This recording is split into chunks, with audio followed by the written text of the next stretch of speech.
As part of efforts to promote a safe, vibrant, and inclusive digital creative economy, I met with TikTok's West African Government Relations team on the 26th of June. Our discussions focused on enforcing age restrictions, safeguarding minors, and promoting responsible content development. And at this point, let me just pause and say that I'm deeply concerned about some of the content on TikTok. Life, sex, and explicit material on TikTok is completely unacceptable and against our culture and our norms.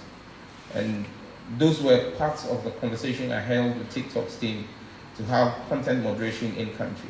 But the cybersecurity authorities mandated to do constant surveillance of TikTok platforms and accounts in country that are engaged in content that is anti our culture and not appropriate, and work with the platform operator to take down those accounts and block the owners of those accounts from operating on those platforms.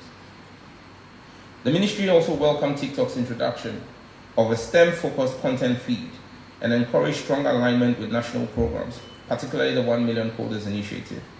I also urged TikTok to ensure fair compensation for Ghana's content creators, and I proposed the establishment of a local moderation and content governance team to reflect Ghana's values, our culture, and protect user rights and support national regulatory expectations.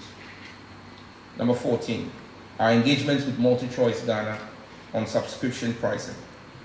Last week, I invited the senior leadership of MultiChoice Ghana to a formal dialogue on DSTV's subscription pricing in Ghana. The meeting addressed public concerns about affordability, value for money, and fairness in service delivery.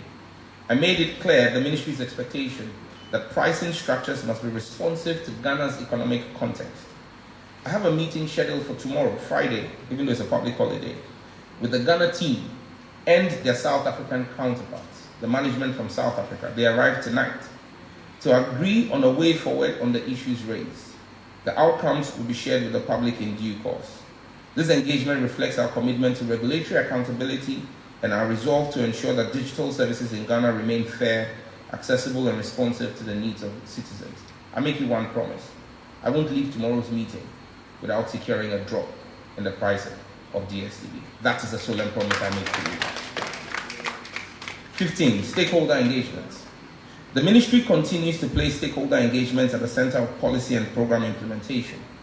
These engagements are essential to shaping responsive policy, unlocking investment, and ensuring inclusive national participation in our digital transformation agenda. To buttress this, I have engaged in quarterly industry engagements which have been institutionalized between the telecom CEOs, infrastructure providers, and the regulator. We've also embarked on ministerial ecosystem tours where we visited companies like Shack Express, IT Consortium, Apps and Mobile, Grow for Me, and a number of other local innovators. These engagements offered a platform for feedback and collaboration, and they reinforced our commitment to policy clarity, investment incentives, and infrastructure support.